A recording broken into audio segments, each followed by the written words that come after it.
Bonsoir, bienvenue sur The Link FWI. Si on vous dit Zouk là c'est seul médicament nouni, moins maladar, sirop, moins halé, vous pensez à Kassav, vous pensez au Zouk. Depuis 42 ans, la formation musicale antillaise fait danser la planète entière. Des Antilles d'où il puise sa racine musicale, en passant par l'Amérique, l'Europe et principalement l'Afrique, Kassav s'est imposé comme le plus grand groupe de musique française. Pour nous en parler, nous sommes allés à la rencontre de Jocelyne Béroir. La chanteuse de Kassav s'est racontée dans un livre, Loin de la mer. Kassav. 6 lettres pour désigner un groupe qui depuis 42 ans fait danser la planète entière. Créé en 1979 à l'initiative de Freddy Marshall et des frères Decimus, Pierre-Édouard et Georges, le groupe qui n'était au départ qu'un projet expérimental avec l'envie de créer un nouveau style musical, révolutionnait la musique antillaise, française et internationale. Rejoint par la suite par un certain Jacob Desvarieux, virtuose de la guitare, né à Paris, mais ayant vécu à Marseille puis à Dakar avec un passage à la Guadeloupe, c'est au cours d'une rencontre dans un studio d'enregistrement pour lequel Jacob Desvarieux travaillait que les trois musiciens antillais se sont rencontrés. C'est de là que la chimie est née. Derrière la création de ce groupe, il y avait une volonté de revendication identitaire. En effet, dès sa création, Kassav mélangea tous les styles musicaux de la région pour en faire une nouvelle sonorité. De ces mélanges musicaux naquit le Zouk. Bonjour Jocelyne Béroir. Bonjour. Bienvenue sur The Link FWI. C'est un honneur pour nous de vous recevoir dans notre programme Rencontre avec. Donc aujourd'hui nous allons parler de vous, mais surtout de votre livre Loin de la mer. Okay. Donc pourquoi l'avoir nommé Loin de la mer justement? Il y a plusieurs explications. En fait, j'essaie de retrouver tout le cheminement au niveau de ma tête. Je sais que la toute première fois, quand j'ai commencé à écrire, je me suis décidée à faire une espèce de journal. C'était en 93 et j'appelais ce journal-là La Pagaie d'or. La pagaie, pourquoi? Parce qu'on était souvent en galère et que je trouvais que si on pouvait donner à certains des Césars en or, que nous, on méritait la pagaie d'or parce qu'on s'en sortait toujours. Donc, c'était assez rigolo. Évidemment, 20 ans après, 30 ans après, on se dit, bon, Kassav s'est installé, on va quand même pas dire que c'était une belle galère. Et donc, il fallait trouver autre chose. Et j'essayais d'imaginer ce que je pouvais raconter, parce qu'en fait, ma vie, j'avais pas prévu de rester aussi longtemps loin de mon pays déjà, loin des miens, etc.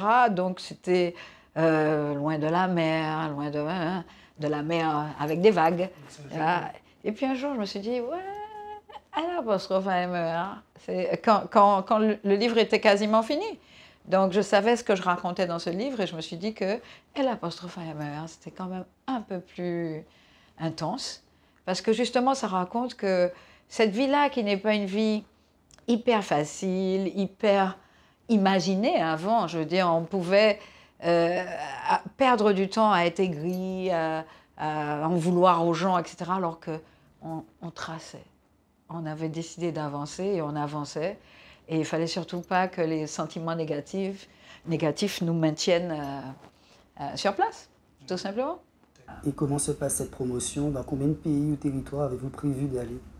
Ah, la promotion du livre? Oui. Ça dépendra de l'énergie que va développer l'éditeur. Ce matin, pas plus tard que ce matin, je lui ai encore envoyé un mot en lui disant « Allons-nous fermer les yeux sur les demandes en Afrique ?» Parce qu'en fait, il me semble que quand on édite un livre, on a envie de le vendre. Alors, le vendre à Paris, c'était sa priorité, puisque c'est le territoire qu'il connaît. Le vendre aux Antilles, il a trouvé un partenaire qui, en fait, travaille très bien, parce que, bon, avec Fred Liméry, qui est responsable chez France Antilles, j'ai fait une super promotion en Martinique qui va continuer encore quand je vais rentrer de Guadeloupe. Je viens ici, la semaine, elle est complètement chargée, mais elle est intéressante. En fait, bon, les gens vont découvrir le livre, on va en parler et tout. Et puis, ça s'arrête là pour le moment. Et moi, j'ai des demandes en Afrique et j'ai des demandes aussi dans des langues différentes, en anglais, en portugais. Donc, il serait bon que le livre soit traduit dans plusieurs langues déjà, parce qu'il y a des gens qui aiment Kassav un peu partout dans le monde. Kassav va quand même tourner dans plus de 80 pays. Et je ne vois pas pourquoi on se contenterait de nos 2 îles et de Paris. Mais Loin de la mer, c'est non seulement votre autobiographie, mais c'est surtout une plongée dans l'intimité de Kassav, dans le groupe Kassav. Et on apprend par exemple les personnalités de chaque membre. Et qu'est-ce qui vous a vraiment donné l'occasion d'écrire ce livre, en fait, quand ça a commencé cette aventure? Alors, bon, je crois que c'est... quelquefois, on dit des choses et puis, et puis on se retrouve un peu coincé. Et c'était en 2013, on présentait l'album Songer de Kassav. Et j'ai lancé « Il est temps d'écrire l'histoire de Kassav ». Pourquoi? Parce que bon, c'est une histoire qui, pour moi, est fantastique. D'abord parce qu'elle relie nos deux îles. Deuxièmement, parce que justement, j'ai tellement entendu dire qu'on était petits ou pas faillants, puis nous t'aider ici faire babaye. Donc ça permet de dire aux gens, il ne faut pas raconter des bêtises aux enfants. Voilà, on peut faire, on est capable de faire, la preuve. Voilà, c'était un peu ça. Donc c'était surtout parce que souvent, quand il y a des biographies qui sont écrites, c'est après la mort des gens. Alors je disais que qui peut raconter notre histoire mieux que nous? Alors, effectivement, vous disiez que ça permet de connaître la personnalité de chacun, la personnalité vue par Jocelyne. Peut-être que ces mêmes personnes-là, quand elles vont lire, elles vont dire « c'est pas tout à fait comme ça ». Peut-être qu'eux, ils vont découvrir un aspect qu'ils n'avaient pas perçu quand ils me parlaient, quand ils faisaient des trucs. Moi, je peux dire comment je reçois leurs vibrations. Peut-être qu'ils ne savaient pas qu'ils étaient comme je les présente. Ils vont peut-être apprendre des choses sur eux, comme ils peuvent complètement contredire ce que moi je dis. C'est une vision, en fait, c'est ma vision. C'est la raison pour laquelle je commence par mon histoire. Je raconte mon enfance et compagnie, comment j'ai grandi et comment j'ai fait pour me retrouver dans ce groupe-là et comment j'ai vécu dans ce groupe-là, ce que j'ai vécu avec ce groupe-là, ce que j'ai appris avec eux, comment j'ai travaillé avec eux, etc. etc. Bon, il faut toujours vendre un truc, donc les éditeurs ont toujours des idées absolument extraordinaires.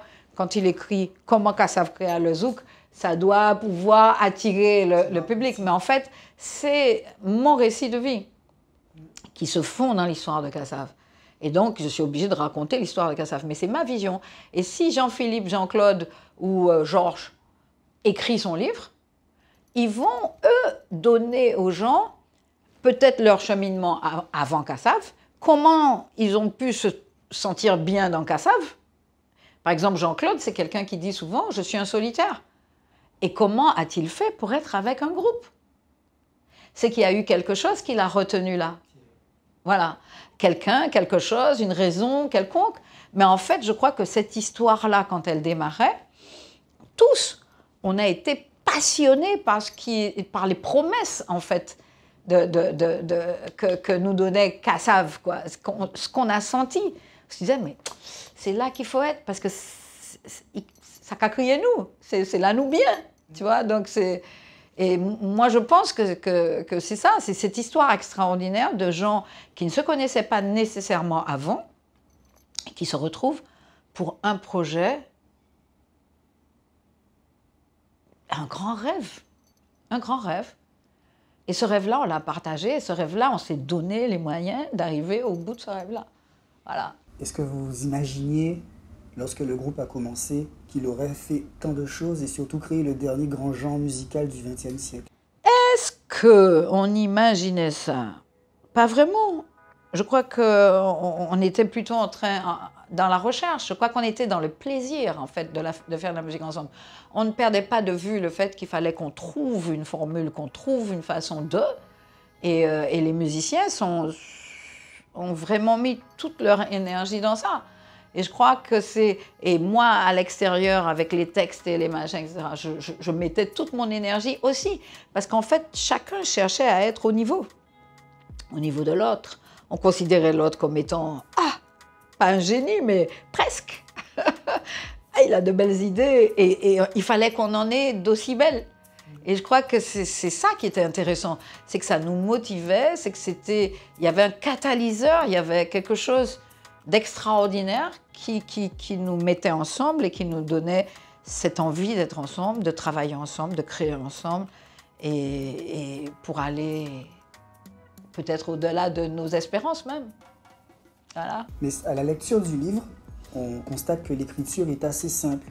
Et on remarque aussi que chaque paragraphe, chaque chapitre plutôt, commence par du créole. avec des fois les textes de Kassav, il y a la présence d'onomatopées créoles. Est-ce que c'était volontaire de votre part? C'est hyper volontaire. D'abord, j'ai voulu écrire simplement pour que tous les gens puissent lire et comprendre exactement ce que je veux dire. Parce que souvent, on écrit quelque chose et c'est compris de travers. Donc là, au moins, c'est clair. C'est clair, c'est précis. Les chapitres sont courts pour ceux qui n'aiment pas lire. Donc, ils peuvent prendre le temps. Il y a 53 chapitres, ils peuvent prendre une année pour lire le livre. Un chapitre par semaine. Il est bon? Il est bon? Donc, voilà. Le soir, 3 pages, on peut lire 3 pages. J'ai pensé à tout. Voilà. Écrire simplement pour que tout le monde comprenne, écrire des chapitres courts pour qu'on ne soit pas fatigué, mettre des choses, de l'émotion dedans, parce que j'ai vécu des émotions extrêmement fortes avec Kassav, mettre des choses peut-être un peu plus rigolotes, plus drôles, pour... Voilà, donc c'est un livre qui est pensé comme une chanson. Comme une chanson. J'écris, il y a un déroulement, il y a un truc, il y a un moment où l'émotion vous gagne, de telle ou telle façon, voilà, c'est ça. Et ce n'est pas pareil qu'écrire une chanson. Non, non, écrire une chanson, c'est un peu plus court. C'est juste un peu plus court. Le style est différent, bien sûr. C'est vrai qu'on peut écrire un livre intellectuel, mais c'est uniquement pour les gens qui sont habitués à lire ce type de livre-là. C'est pas ça. Je crois qu'on est à l'heure en fait de la transmission réelle, puisque tout le monde connaît l'histoire de Kassav, hein, tout le monde sait ce qui nous est arrivé l'année dernière, le départ de Jacob, les questions qui se posent, est-ce que Kassav va exister, pas exister, et compagnie. Moi, je dis, si on veut que Kassav perdure, il faut que justement on raconte aux enfants qui n'ont pas vraiment connu Kassav depuis le début, ce qu'est Kassav, pourquoi on a créé Kassav, parce qu'il y a des gamins qui arrivent aujourd'hui et ils ont l'impression qu'eux, ils débarquent et puis il y a ni des managers, il y a ni des butins, puis la tombé comme ça, toi, blip. Alors qu'à l'époque, quand on a commencé, nous, il n'y avait pas de manager, on se débrouillait. On défrichait comme ceux qui étaient là avant nous. Ceux qui étaient avant nous aussi, qui espéraient être professionnels de la musique et qui ne sont pas arrivés à être professionnels de la musique. Ils étaient obligés d'avoir un autre job parce que jouer dans les balles le samedi soir, ça te permettait pas de payer ton loyer et nourrir tes enfants. C'est tout. Alors que Kassav a décidé que on allait faire de cette musique-là une musique qui permette aux gens justement d'en vivre. C'est-à-dire faire quelque chose qui puisse se jouer sur la scène et non pas uniquement dans les balles, donc réservé au quartier qu'on connaît, dans les paillotes de chez nous, quoi. En fait, si on fait des concerts, si on fait des trucs, on peut rêver d'aller plus loin. Mais comment faire pour aller plus loin? Qu'est-ce qui manque à notre musique? Elle swing, elle a toujours swingé. On n'a pas créé le swing, hein? C'était là, ça a été là qu'à nous, dans la musique, mais ça clair. Donc en fait, ce qu'il fallait, c'était trouver un truc qui puisse être original, qu'on puisse dire « Ah, ça vient de là », tu vois, et non pas d'ailleurs, mais de là, tu vois. Et voilà, et c'était ça. Et donc c'était un pari, c'était un truc, on était intéressés, on s'est mis ensemble, on aimait ça, et puis on aimait ça, plus ça nous excitait, plus ça nous donnait du plaisir, et plus ça en donnait aux gens. C'est ça. Et réussir, ben, c'était faire nos pays réussir aussi, quelque part. Mais dans le livre, on plonge aussi dans votre enfance, donc dans une Martinique des années 50-60, où au sortir de la guerre, il y avait encore pas mal d'aliénation apparemment. Mais c'était carrément, on était franchement dans comment on dit ça, l'assimilation. C'était vraiment l'assimilation, c'était les départements, on était département français, donc on sortait de l'horreur de l'esclavage, parce qu'il ne faut pas oublier un truc, si nos parents, justement, beaucoup de nos parents n'aiment pas retourner dans cette histoire, l'histoire de l'esclavage, c'est parce qu'il y a beaucoup trop de douleurs. Tous les gens qui n'osent pas regarder l'histoire de l'esclavage, c'est parce qu'ils savent qu'ils vont y rencontrer des douleurs. Et que ces douleurs-là, il faut pouvoir les regarder en se disant que l'histoire, de toute façon, on ne peut pas l'effacer. Ni d'un côté, ni de l'autre, et ni du troisième côté, parce que c'était une histoire triangulaire et que le devoir de mémoire, il n'est pas uniquement pour nous, mais il est pour tous les autres, et que peut-être que si tout le monde fait son devoir de mémoire, il y aura peut-être plus de respect entre les êtres humains, point final.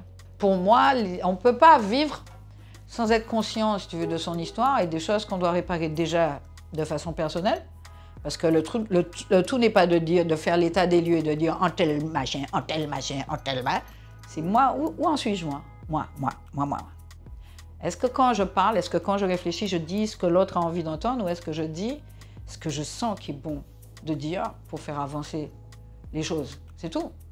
Alors je ne prétends pas changer le monde, hein. Me changer déjà, c'était déjà un gros travail. Alors peut-être que si je me change et que j'inspire d'autres personnes, il y a peut-être... Voilà, c'est clair. C'est un truc, boule de neige, machin. Faut pas... Boule de neige. Nous trouvons l'autre nom, hein. Comment on a créé ça encore? On a fait, puis manioc et machin là. Les petites boules là. Voilà. Tu vois, ça, c'est une réparation. Boule de neige, pas une neige ici. Mais pouvez-vous nous parler de justement cette jeunesse avec vos 6 frères et sœurs, vos parents qui étaient dans une éducation typique bourgeoise, stricte? Donc, quels souvenirs gardez-vous? En fait, quand je dis bourgeoise, j'explique bien ce que ça veut dire un bourgeois chez nous. Oui. Le truc, c'est qu'à partir du moment où on arrive à un certain niveau social, parce qu'en fait, nos parents, au sortir de l'esclavage, il y a à peu près une centaine d'années où il n'y a pas grand-chose qui change. D'accord? C'est à peu près le même schéma. Et quand les gens, d'ailleurs, si vous avez pu voir le film Rue Casse-Nègre, on voit bien que le gamin, quand il arrive justement au certificat d'études, machin, fin d'études, et qui peut aller plus loin, c'est pas si évident de continuer à faire des études, parce que les routes sont bloquées au départ. Il ne faut pas que tu deviennes trop intelligent, puisqu'il y a besoin de dominer ou bien, tu vois. Donc, c'est ça. Donc, le combat, c'était arriver à monter dans les couches de la société, et quand les gens étaient arrivés à un certain niveau, non seulement ils voulaient qu'on les reconnaisse, donc on ait un maximum de respect pour eux, parce que sinon les autres, les étaient pitié, ils pas tenu au respect, comme tu n'avais pas le pouvoir de machin, tu écrasé, tu vois. Donc le truc, c'est que quand ils arrivaient à un certain niveau, il fallait qu'on les respecte, et puis il fallait surtout pas qu'ils redescendent de ce niveau-là, parce que c'était quand même un truc qui était interdit au départ. Donc c'était monter dans la société et rester en haut de la société. C'est pas, je veux dire, c'est pas un bagaille qu'on gagne comme ça, tu vois. C'est un machin. Et donc les parents avait ce côté strict où il ne fallait pas retourner dans le machin, il fallait ôter ici, il fallait tenir. Mais c'est vrai, c'est ça. C'est ça. Et ils faisaient comme ils pouvaient, parce que c'était la seule façon pour eux d'obtenir un certain respect vis-à-vis de l'autre. Quand un enfant sortait major de sa promotion, machin, il était fait des études de qui ça y est, ça, Paty, en force et compagnie, les gens commençaient à le regarder, oui, c'est un ex-savant. Tu comprends ce que je veux te dire? Alors, c'était peut-être pas... Ça ne fait pas plaisir, tous les trucs, mais... L'histoire nous amène, si tu veux, dans ces espèces de phases-là. Et c'est pas uniquement, c'est pas parce que toi, aujourd'hui, tu te lèves et tu dis, ouais, moi, c'est machin, moi, c'est truc, ou ces bagailles-là, on dit, ah là, tu vois, parce que est-ce sous-travail pour arriver là? Pas nécessairement, tu vois. Donc, le truc, c'est que, moi, ce que je dis avec Kassav, c'est un truc que j'ai appris, tu vois. C'est un truc que j'ai appris, c'est que l'effort, de toutes les façons, c'est jamais vain. Mes parents m'avaient déjà dit ça au départ. Mes parents ne m'ont jamais dit « on va t'empêcher d'avancer ». Ils m'ont dit « une des pieds, une des mains, des bras, des têtes, des yeux, fais un bagaille ». Tu vois, rester assis là, ne rien faire, c'est pas rien, ça capoter barreau. Fais en pagaille. Et quand tu veux faire quelque chose, si tu veux faire du pain, ben, tu apprends à pétrir la pâte. Donc si tu veux dessiner, il faut savoir ce que c'est qu'un pinceau, qu'un crayon, qu'un machin, comment on dilue la peinture et compagnie, c'est pareil. Donc pour chaque chose, tu veux faire de la musique, il faut connaître ça y est, qui est en note. Il faut savoir ça y est qu'il est le temps, faut savoir, tu vois. Et c'est chaque chose comme ça, on ne peut pas déclarer au cuisinier, au garder maman seulement fait la cuisine. Tu vois, il faut de toutes les façons un apprentissage. Et l'histoire du sac et si fils, c'est-à-dire qu'au cas débrouillé, il bon comme ça, c'est pas des bagages qui amènent au loin. Puisque ça va être bien aujourd'hui, demain matin, il cabot au gaz. Tu vois, et puis, ok, ah, désolé, c'était pas ça que j'avais eu hier, tu vois. Et il y a un problème, tu comprends? Et alors, ok, tu trouves que il a mal livré aux farines là, au ténia, tu vois, mais ça n'est pas vrai, c'est que tu n'as pas la rigueur, tu vois, et que les autres, quand ils avancent, c'est parce qu'ils ont comme ça. Donc moi, ce que je veux dire aux enfants, c'est que vous avez le droit d'avoir des rêves, mais il faut vous donner les moyens de vos rêves, c'est-à-dire qu'il faut apprendre. Moi, jusqu'à aujourd'hui, je retourne à l'école, hein. J'apprends des logiciels pour développer mes trucs, parce que ce que je faisais en 4 heures, maintenant, je le fais en une demi-heure. C'est tout, parce que choquer, pas comme une pièce côté. Alors, tu parlais justement des chansons, je reviens. Les titres sont en créole, bien sûr, parce que j'aime cette langue-là, je l'explique en long et en large et en travers. Il y a des extraits de chansons, parce que les gens, souvent, n'écoutent pas les paroles des chansons, et que souvent, il y a des textes qui veulent dire des choses. qui raconte des choses qu'on ne perçoit peut-être pas. Donc il y a les traductions avec, pour ceux qui ne comprennent pas vraiment le créole. Donc c'est l'occasion justement voilà, de lire un petit peu en créole aussi, d'avoir le ton de chez nous, etc. Mais c'est grâce à votre frère que vous avez devenu choriste. Parce que lui-même, entre guillemets, on va dire qu'il est un peu rebelle. Il a appris la musique. C'est ça. Et c'est grâce à lui que vous avez commencé les séances studio, à chanter. Voilà. Et c'est surtout grâce à Roland Louis, parce qu'en fait, il m'a présenté à Roland Louis, et Roland Louis, lui, m'a introduit dans le milieu professionnel de la musique. Voilà. Mais vos parents n'étaient pas trop d'accord, apparemment. Ben, ils n'étaient pas trop au courant non plus. C'est par la suite, ils n'auraient pas été d'accord s'ils avaient su au départ. Puisqu'à l'époque, quand je suis arrivée à Paris, ma mère m'envoyait encore des sous pour payer mon loyer, pour enfin, la résidence universitaire et le resto U. Mais quand j'ai commencé à gagner plus que ce qu'elle ne m'envoyait, je lui ai dit « Arrête, pas besoin de ton argent, je gagne ma vie ». Elle a dit « Ouh, super ».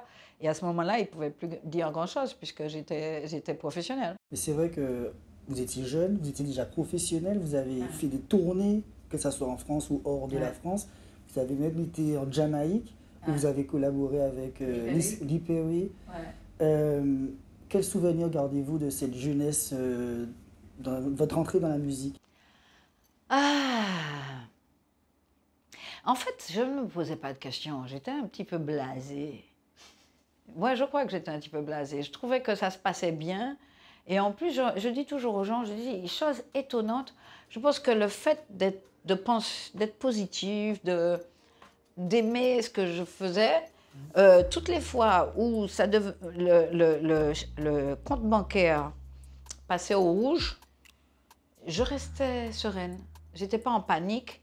Je n'allais pas faire n'importe quoi. Mon téléphone sonnait toujours. Il y avait toujours quelqu'un qui m'appelait pour un job, pour un truc. Donc, je crois que j'ai peut-être eu de la chance. Peut-être que ça, mon démon qui a dit, c'est en vibration, c'est le karma, tu vois. Il y a toutes sortes de trucs, toutes sortes de théories.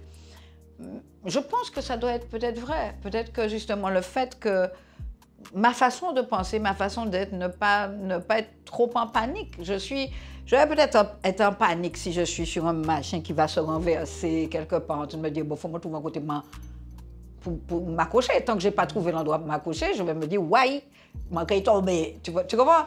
Donc ça peut être un moment dramatique, non contrôlé.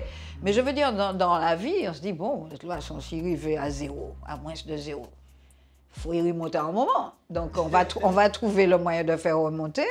Et en fait, soit je trouvais un job, soit on m'appelait. J'ai toujours eu ce côté un peu... Donc, ce qui m'intéressait, c'était rencontrer des gens. J'ai rencontré des gens extrêmement différents, puisque je n'ai pas fait que Lavilliers, les Gibson Brothers. J'ai travaillé quand même avec Manu Dibango, donc j'ai travaillé avec de la musique africaine en général. Le premier chœur que je fais, c'était pour un disque africain, le tout premier. C'était pour un chanteur africain dont je n'ai jamais entendu parler par la suite. Je sais pas. Non, je sais pas, je ne m'en rappelle même plus de son nom. En fait, je ne sais même pas s'il y a une trace de ça quelque part, mais voilà. Donc j'ai fait des chœurs pour un gars, et puis il a sorti son disque. Et j'ai travaillé avec Zachary Richard, qui est quand même de la Louisiane. J'ai fait des tas de trucs avec des tas de gens dans plein de langues, quelquefois des langues que je ne parlais même pas au départ, quoi. Et c'était, moi, ça m'amusait. Ça me permettait de rencontrer des gens, d'échanger avec eux, d'avoir une autre vision du monde et compagnie. Ça me rappelait ma période estudiantine où, justement, en résidence universitaire, je fréquentais des gens qui venaient du monde entier, des Cambodgiens, des machins, des Arabes, toute l'Afrique noire. Je veux dire que ce soit des Gabonais, des Sénégalais, Côte d'Ivoire, Ivoiriens, Congolais, etc., etc. Tout, même jusqu'en Afrique du Sud. Et donc, j'avais l'habitude de rencontrer des gens complètement différents et compagnie. J'avais une façon de penser qui n'était pas sectaire. Je savais d'où je venais. Je me faisais passer pour personne d'autre que moi, je suis martiniquaise. Quand j'ai été chanter du jazz en anglais pour les gens, j'ai ajouté dedans des vieilles biguines qu'on jazzifiait un petit peu. Et puis, je disais toujours aux gens, bonjour, je m'appelle Jocelyne, je viens de la Martinique. Moi, pas de pièce Christy, comme qui vient des États-Unis, comme certaines faisaient, parce qu'elles n'avaient pas le choix. Beaucoup n'avaient pas le choix. Pour exister en France, à Paris, Quand tu étais noir, si tu étais américain, tu avais plus de chances de passer. Donc il y a des Antillais qui se faisaient passer pour des Américains parce que c'était plus simple. Parce que c'était plus simple. Mais moi, comme j'étais antillaise, ça y est, mais moi, mon petit, moi, c'est antillaise. On ne peut pas faire moi dire l'autre bail, tu vois. Donc je disais, je viens de la Martinique. Et ils applaudissaient moins fort. Hein. Oui, c'est vrai, dans le livre, vous le dites. Mais je dis. Et j'ai fait ça pendant les 2 ou 3 mois où je chantais là-bas. Et tous les soirs, je riais. Riche de plusieurs expériences musicales en tant que choriste pour les plus grands noms de la musique africaine, jamaïcaine et même française, Jocelyne Béroir, portée par le rythme entraînant du titre Leveoka, présent sur le tout premier album de Kassav, Love and Cadence, est véritablement séduite par cette sonorité novatrice qui lui était si familière. Une chose qu'elle savait, c'est avec Kassav qu'elle souhaitait performer.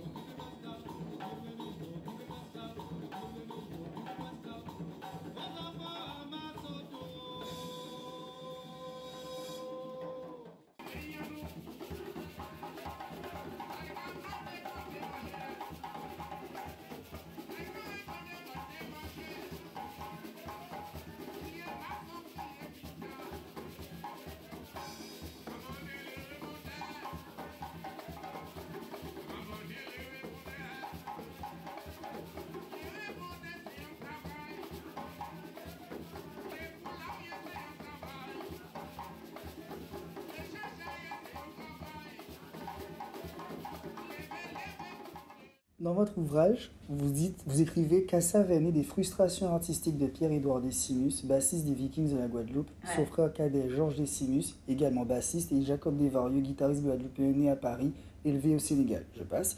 Tous trois ont l'idée géniale de se nourrir de notre identité musicale extraordinairement plurielle, de proposer un style spécifiquement de qualité équivalente. C'est ce que les gens vont se mettre à appeler le zouk. C'est donc ce qui vous a donné l'envie d'intégrer cette formation?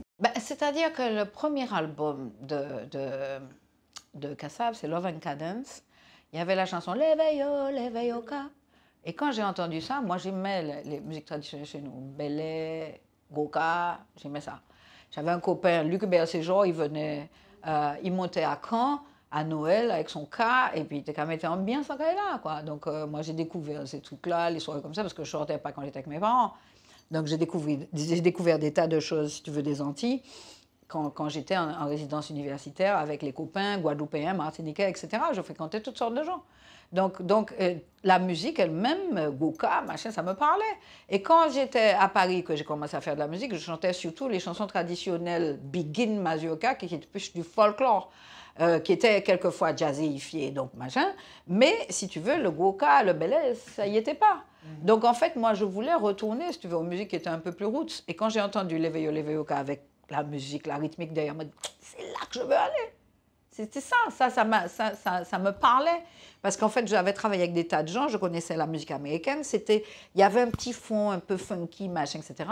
Mais c'était quand même pas la musique américaine. C'était de la musique antillaise. Tu vois, on entendait le Leveyoka, le machin, le groove, mais exactement. Donc pour moi, c'était là que je voulais aller. Et ça a été dit avec tellement de foi que les astres se sont mis en machin et on m'a appelé. Et pourtant, au début, il n'était pas trop convaincu. C'est ce qu'on lit dans le livre. Qui est-ce qui n'était pas trop convaincu? Surtout Jacob, apparemment. Non, on a eu une prise de bec, tu connais les mecs. Les gars, il n'était pas content, j'ai commencé à gueuler, j'ai dit « Si tu n'es pas content, tu n'as qu'à le dire ». Et lui, il a fait « C'est qui cette fille-là ?» Et puis voilà. Okay. Et puis voilà, donc je me suis dit qu'il n'allait jamais me rappeler. Et en fait, il m'a rappelé. Ils sont venus me voir, en fait, ils m'ont appelé, ouais, voilà. C'était pour le concours de... Après le concours, pas le concours, hein. C'était d'abord la chanson féminine caribéenne. À ce moment-là, il m'a dit « Ah, tu chantes bien finalement » et tout. Mais ils étaient déjà venus me voir en piano bar. Donc ils savaient très bien ce que je mangeais. Mais ce jour-là, il y avait eu un cancan, quoi. Donc, enfin pas un cancan, j'avais aussi le ton sur un homme et l'homme n'avait pas pris la blague. C'est tout ça qui arrivait. C'est vrai que dans votre livre, on sent qu'il y a une véritable ambiance fraternelle au sein de chaque membre du groupe. Est-ce que c'était ça la force de Kassav pour monter et progresser dans le milieu musical? Alors Pierre-Édouard a une jolie phrase, il dit avant, l'amour, c'était le respect qu'on avait les uns pour les autres. Et c'est vrai, parce que quand on est arrivé, on était vraiment différents, tous. dans la façon de penser, la façon de marcher, on était différents. Et il fallait qu'on apprenne à cohabiter. Je veux dire, c'était... en plus, moi, j'étais une femme. Moi, j'ai déboulé dans ce groupe-là sans me poser de questions. Je ne me suis pas dit que je suis une femme qui arrive dans un groupe d'hommes. Hein. Je voulais faire partie de ce groupe-là. Je suis arrivée, j'ai été dans ce groupe-là, je me suis investie dans ce groupe-là, point. Et j'étais pas là pour faire du charme, ni quoi que ce soit. J'étais là pour participer. Donc, en fait, c'est ce qu'on a fait. C'est ce que j'ai fait. J'ai participé. Et quand tu participes et compagnie, et qu'on constate que ce que tu fais n'est pas négligeable, que c'est aussi valable que ce que les autres font, tu fais partie du groupe. Donc c'était pas difficile d'être une femme dans un groupe d'hommes? Absolument pas. En fait, moi je pense que peut-être que l'avantage que j'avais, c'est que j'avais déjà une expérience avant. J'avais déjà été dans d'autres groupes où il y avait essentiellement des hommes. De toute façon, depuis l'époque, quand j'ai quitté mes parents, je me suis retrouvée en résidence universitaire, j'ai fréquenté quasiment que des garçons. Quasiment, je n'étais pas garçon manqué du tout. Mais j'étais à l'aise avec les garçons parce que la plupart des filles, elles aimaient parler de vêtements, de machin, c'était pas mon truc. J'aime ça de temps en temps, mais pas... Les trucs de filles, c'était pas vraiment... Moi, j'étais beaucoup plus... pas garçon manqué, je répète, je suis pas un garçon manqué, mais j'étais plus à l'aise avec les hommes parce que j'apprenais plus, je faisais des choses que... Je sais pas, peut-être que c'était ma façon d'être libre, quoi. Voilà. Et dans ce livre, justement, on voit que vous débordez de sensibilité, vous abordez même une part de votre vie privée, sentimentale. Et ma question, c'est, est-ce que c'est difficile de concilier justement la vie privée, sentimentale, familiale, et la vie publique, faite de concerts, de tournées, de séances studio? Ben non, la preuve. Non, surtout si vous devenez un personnage public et compagnie, c'est pas évident. Et dans mon cas, j'étais avec Kassav et compagnie, c'était toute la période avec Siwo, tout ça, etc. Et la personne, à un moment, elle devient Monsieur Béroir, alors que j'étais censée être devenue Madame Attal. Tu vois, donc c'est ça, l'ego de la personne en prend un coup, Deuxièmement, je veux dire, quand vous commencez à être populaire, il y a des choses sur votre vie que vous apprenez, vous l'ignorez au départ. Hein. Les gens racontent n'importe quoi, on recrée votre vie. Donc, vous êtes chaque fois obligé de justifier ou d'expliquer ou de dire non, c'est pas vrai, c'est pas machin, etc. Et bon, et puis voilà. Mais je lis littéralement rapidement, en 3 jours. Il y a des gens qui le lisent même en une journée, ceux qui ont l'habitude de lire rapidement, mais c'est vrai qu'il se lit facilement. J'ai voulu justement faire un livre facile à lire, facile à comprendre. Et le truc de la vie privée, alors les gens disent « Ouais, mais tu te mets à nu et compagnie ». Je dis « Je veux juste montrer aux gens que je suis quelqu'un de normal. C'est tout. Je n'ai pas une vie extraordinaire, née dans le machin. Je suis arrivée là, le coton, le succès, le truc. Et puis, voilà, j'ai une Porsche. Non, pas ni Porsche. Hein. » Vous abordez vraiment cette question financière aussi, où on montre que finalement, les musiciens de Kassav ne sont pas des gros multimillionnaires. Oui, parce que j'ai entendu dire justement une fois, j'ai vu sur un machin, ouais, je suis doit gagner l'argent, il s'est fait acheter, il s'est fait construire l'école de musique. Il m'a dit, ah, monsieur, que Dieu t'entende, peut-être manquerait ici. Peut-être. En fait, il faut juste se dire que Kassav, c'était 6 personnes, donc c'était divisé au moins en 6, mais quand il y avait Pierre Edouard aussi, c'était 7. Donc après, c'est tombé à 5, mais c'est toujours une division. Je veux dire, quelqu'un qui vend 1/5 de ce qu'on vend nous, gagne autant. C'est pas plus compliqué. C'est uniquement quand on fait des albums solo qu'on gagne éventuellement un petit peu pour nous. Voilà, c'est tout. Mais sinon, chez Kassav, tout est divisé. Tout est divisé. Quand un artiste peut demander... la valeur, par exemple, de machin peut demander 3 000 € pour monter sur scène, c'est l'artiste qui demande 3 000 €. L'artiste Kassav demande 3 000 €, c'est divisé en 5. Voilà. Donc c'est après, quand tu deviens ton propre producteur, que tu peux éventuellement gérer autrement, avoir un peu plus de choses parce que tu es ton propre producteur. Mais avant ça, c'était pas des trucs et les gens avaient l'impression qu'on roulait sur l'or. Je veux dire, c'est pas parce que Jacob avait une Rolls qu'il l'avait acheté à je sais pas combien de millions. C'était une Rolls de 2e main, déjà. Donc ça coûtait moins cher qu'au départ. Mais dès le départ, Kassav a fait le choix du créole. Ça ne vous a jamais empêché de vendre votre musique. Mais ces dernières années, on voit que la nouvelle génération, justement, délaisse le créole dans les textes pour chanter en français, en anglais, en espagnol. Quelle est votre vision de cela? Je pense que les gens qui ne se sont pas intéressés à la langue créole, c'est parce que personne ne leur a dit que c'était une langue qui était belle. C'est que personne ne leur a donné envie de la travailler. C'est que s'il y a un manque de vocabulaire, c'est parce que c'est une langue qui est jeune. Si on regarde bien ce qui se passe au niveau du dictionnaire français, chaque année, le français a des mots nouveaux qui s'additionnent. Et pourtant, le français ne date pas d'hier. Or, chez nous, notre langue est beaucoup plus jeune. Donc, c'est à nous, justement, de l'enrichir de mots nouveaux, grâce à notre façon créole, notre façon de penser en créole, grâce à notre imaginaire créole. Si nous-mêmes, nous pas qu'à faire langue avancée, il ne peut pas avancer. Si on décide d'abandonner la langue, on décide d'abandonner notre culture aussi, dans la même balance, parce qu'il ne faut pas comprendre qu'on peut rester en français et puis que la culture créole qui existait, la culture créole qui est morte. C'est un choix à faire. Tu as le droit de choisir. Moi, j'ai choisi de donner au créole sa poésie, ça m'énergise, ça me remplit de joie de devoir écrire un texte, de trouver une belle formule, de trouver des tournures. Je trouve que ça va... Je me dis, ah, les gens vont être contents. Et effectivement, il y a plein de gens qui me disent, mon Dieu, tu as dit telle phrase dans tel machin, ça me touche. Et ça, c'est le plus beau cadeau qu'on puisse avoir. C'est redonner à cette langue-là, qui était considérée comme la langue du moins que rien, la langue du juron, la langue de celui qui n'a pas d'éducation, la langue de machin, etc., qui était une langue qui était piétinée sans cesse. Au contraire, dire que justement, heureusement que ceux qui étaient considérés comme les moins que rien l'ont fait perdurer, parce qu'aujourd'hui, elle est encore là. Et justement, ce sont leurs tournures, leur façon de parler le créole qui donne au créole justement toute son intensité, sa beauté, son truc. Tous nos arrière-grands-parents étaient capables de parler créole. C'est vrai. Pas parce qu'on vient de Sokodo ou de Mabou qui ça, que là, c'est un bagage qu'il faut abandonner. Tes grands-parents, c'était la langue de tes grands-parents.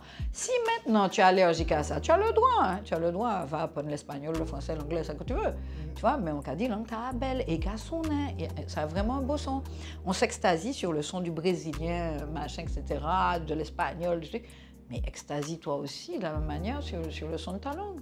Simplement avec un minimum d'amour pour elle. Et tout ce qu'on te donne, un petit brin là, un petit brin. Et malgré le fait que vous chantiez en créole, l'Afrique a été très, très conquise par vos musiques. Ben exactement. Mais comment expliquez-vous justement que le continent mère soit fanatique de votre musique? Je crois que de toute façon, la musique, c'est un truc qui touche. La musique des Antilles, de toute façon, elle est fille de... L'Afrique est là, hein, c'est l'héritage, hein, de toutes les façons. Et beaucoup quand on jouait dans certains endroits, il y avait des jeunes qui venaient nous dire « Ah, ça ressemble à la musique de tel coin, de tel machin. » Donc les gens se reconnaissaient dans cette musique-là. Je crois que la musique, c'est un truc qui vous parle. Moi, j'ai été élevée dans de la musique classique me touche. J'ai été élevée, je sais que, bon, de toute façon, il y avait de la musique traditionnelle chez moi, Biggie Mazio Kabasa qui m'a amené justement au ballet, à la musique traditionnelle de chez moi, donc automatiquement ça me touche aussi, tu vois. Et toutes les autres musiques que j'ai doucinées, je veux dire, il y en a certaines, tu écoutes un morceau, tu dis, ah, tu changes de, tu tournes un bouton, tu vois. Et puis tu tombes sur un autre, tu dis, ah, et puis c'est un reggae, et puis tu tournes encore, et puis c'est une salsa, et puis ça te plaît. Et une soca, machin, en musique indienne, en musique machin. Je sais pas, moi, il y a des morceaux qui te touchent, des morceaux qui te touchent pas, quel que soit le style musical. Quel que soit le style musical. On ne peut pas dire, j'aime la musique classique, et puis tout ça qui fait en classique, ouais, mais c'est pas vrai. Il y a du bon, il y a des trucs qui te touchent, et des trucs qui te touchent moins. Eh ben, pareil dans toutes les musiques. Et moi, je dis, je ne suis pas obtuse. Je trouve que ce monde est magnifique, il est immense, et que je n'ai pas envie de rester dans un petit couloir comme ça. Et quand je vais ailleurs, que je regarde les autres, que je vois leur culture et compagnie, quelquefois ça me nourrit pour que moi je puisse faire perdurer ma propre culture. Tu vois, on apprend toujours des autres. Hein. Voilà, donc ceux qui n'ont pas la chance d'avoir cet engouement pour la langue, je dis, bon, ils perdent quelque chose. Ils perdent quelque chose. S'ils doivent faire des choses dans d'autres langues, qu'ils le fassent bien. C'est tout ce que je demande. Fais-le bien. Si tu écris un texte en français, fais un joli texte. Allez, litibrin, et puis Mathieu en bas et qui belle. C'est tout. Justement, malgré le fait que vous soyez, que Kassav ait été le plus grand groupe français qui s'est exporté à l'international, on sent quand même qu'il y a une espèce de snobisme de la part de la presse nationale vis-à-vis de votre musique. Est-ce que dû au fait qu'elle soit basée sur que tout ceci soit basé sur du stéréotype, vous êtes un groupe de soleil, danse, les îles.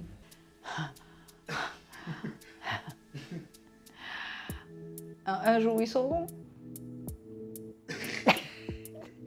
Je pense qu'il y a un gros truc d'ignorance ou bien de peur. Bon, bah, ça, moi, il y a peut-être peur que nous envahissons, que nous prenons le pied sur, machin, etc. Bon, bah, ça, ça fait.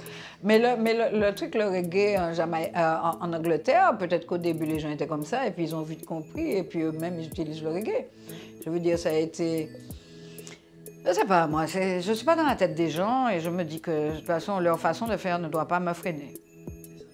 C'est tout. Je ne vais pas me perdre du temps à décortiquer ce que l'autre pense quand j'ai déjà suffisamment de temps à passer sur ce que je dois faire. Tu vois, donc, quand je n'ai pas suffisamment de temps pour faire mes propres affaires. Donc, l'autre, il pense comme il veut, il fait comme il veut. Moi, le monde est vaste et j'avance. C'est tout ce qui compte pour moi. Aujourd'hui, transmettre, parler aux jeunes, leur donner envie, les aider à être eux-mêmes, tu vois, à concevoir qu'ils ont quelque chose à apporter à ce monde. Que ce n'est pas parce qu'ils viennent de tout petites îles qui font 80 km de long qu'ils ne sont pas aussi grands qu'il en reste. C'est tout. Mais le tout n'est pas dire grand, le tout est de le devenir. Tu vois, et on devient grand chaque jour. Un pas et un autre, ensuite encore un autre, encore un autre. Et moi j'appelle ça les marches à monter. C'est tout, on nous monte. Justement, vous parlez de la jeunesse, c'est la dernière question. Dans votre livre, vous parlez surtout des travers de ce métier, avec les problèmes de maisons de disques, les majors, les producteurs. Mais quel serait votre conseil pour la nouvelle génération qui souhaiterait monter aussi loin que vous? Je crois que les jeunes ont peut-être beaucoup plus de conseils à me donner avec l'histoire d'Internet de maintenant, parce que là, vient un genre. Vraiment, aujourd'hui, il faut être né avec Internet, il faut savoir exactement comment le truc fonctionne, parce que le truc est bizarre. Et en plus, hier soir, j'avais une grande discussion sur le Bitcoin et les machins. Alors là, nous partions dans l'autre délire encore. Tu vois, aujourd'hui, je dis aux gamins, bon courage les copains, bon courage. Parce que le monde virtuel là, on est en permanence dedans. Et le truc, c'est qu'il faut savoir que pour le moment, nous sommes dans le monde réel. Donc, il faut nous savoir que nous sommes dans le monde réel là, nous sommes là. Moi, tout ce que je veux dire, c'est que les gens qui aiment la musique, eh ben, qu'ils l'aiment suffisamment pour l'apprendre et bien la faire. Parce que c'est un bagage, si vous pouvez jouer, puis vous pouvez jouer, puis c'est tout. C'est tout. Voilà. Prends ton pied, mais apprends à le prendre convenablement. C'est tout. Parce qu'il y a tellement de plaisir et tellement de bonheur à être en scène avec un micro ou une guitare ou un piano qu'il ne faut pas passer à côté de ça. C'est tout ce que j'ai à dire. Merci beaucoup, Jocelyne. Merci.